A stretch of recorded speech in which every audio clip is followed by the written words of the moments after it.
Dopo giorni di gare e competizioni sportive di altissimo livello, la vittoria della 27ª edizione del Bagno ai Porci. Arride alla contrada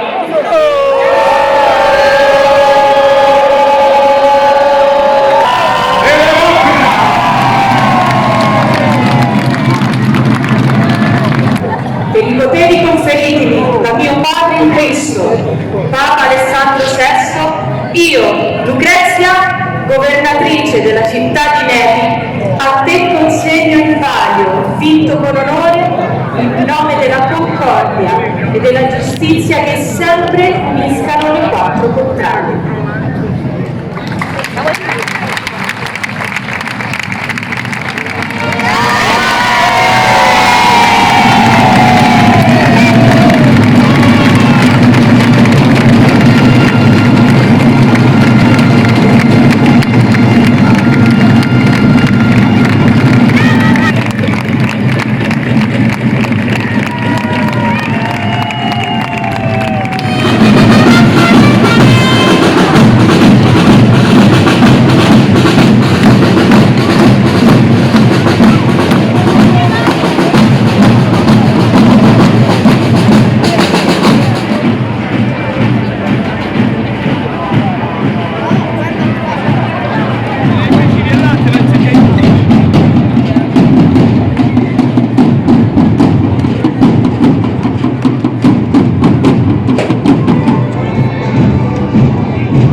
Ed ora è il momento della contrada di San Biagio.